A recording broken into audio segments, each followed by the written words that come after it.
You know, it's funny how the biggest lessons in life can pop up in the most unexpected places.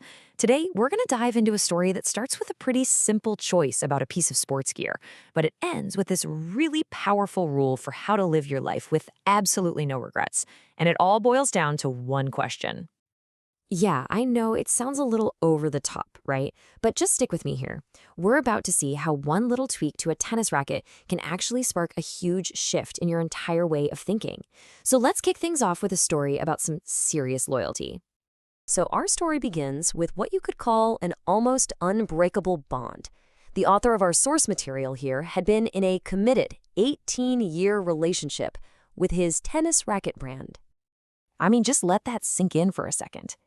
18 years. For 18 years of his 35-year tennis career, he only used Dunlop rackets. This wasn't just some casual thing, you know? It was a core part of his identity out there on the court. And here's what makes this whole thing so fascinating. He didn't switch because something was wrong. Not at all. As you can see from this quote, he absolutely loved his racket. So the change wasn't because he was unhappy, it was driven by something completely different. The real reason he made a change? Well, it was a simple, honest admission that, let's face it, we all have to make sooner or later. He was getting older, and if he wanted to keep playing the game he loved for years to come, he knew he had to adapt. So after trying out a ton of different rackets, he finally landed on the Yonex EZONE100. Okay, so what was the big deal with this Yonex racket? Why this one? Well, the whole decision really boiled down to one single crucial technical advantage. Let's get into the science of it. So here it is, the key difference. On the left, you've got your traditional oval-shaped racket, but on the right, that's the Yonex, with its patented isometric shape. See how it's kind of squared off? That tiny change makes a huge, huge difference in the most important part of the racket, the sweet spot. And this slide just lays it all out in black and white. Just look at these numbers. His old Dunlop racket had a sweet spot that covered about 6 strings, so roughly 7 centimeters wide.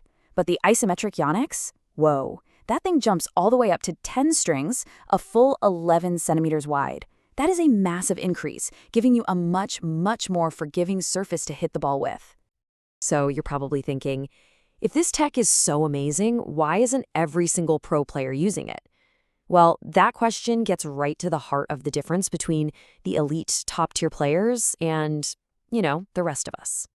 To put it simply, the best players in the world. We're talking legends like Federer, Djokovic, and Nadal, and the new guys tearing it up like Sinner and Alcaraz, they just don't need a bigger sweet spot.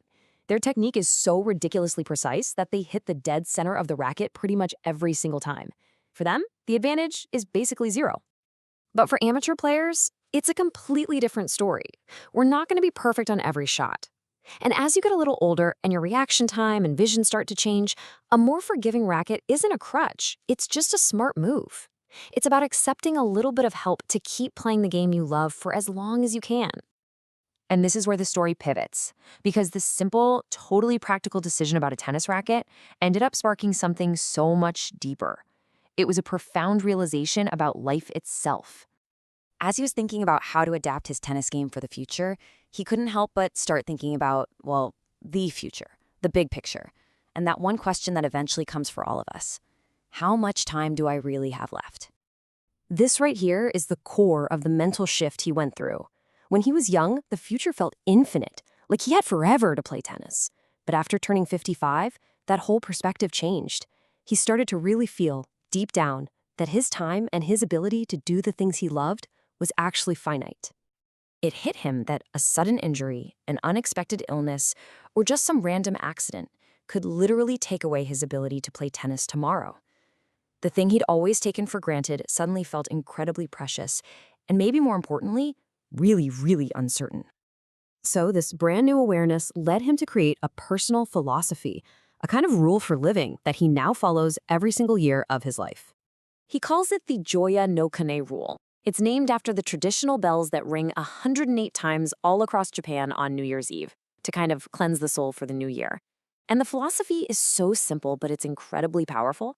Live your years so fully that when those bells start to toll, you can look back and honestly say, I did everything I wanted to do. I have zero regrets. I mean, we all know these excuses, don't we? We're experts at putting off the things that would actually bring us joy. We tell ourselves we'll finally take that trip or learn that new skill or get back into that sport later. When I retire, when I have more money, when work finally slows down. But later is a really dangerous trap. Because the hard reality is, our physical window of opportunity starts to close over time. As you can see here, waiting until you're 75 to take that dream trip to Europe might mean you're just not physically able to enjoy it. Waiting too long doesn't just postpone your happiness, it can mean you miss your chance completely. And he sums it all up with this brilliant cultural comparison. The deadline isn't some fuzzy point way off in the future. Nope, it's concrete. It's the end of the year. Live your life now so you can listen to those bells with a real feeling of peace and completion. And that, of course, brings the question right back to all of us. It really doesn't matter if your personal deadline is New Year's or your birthday or even just the end of this month.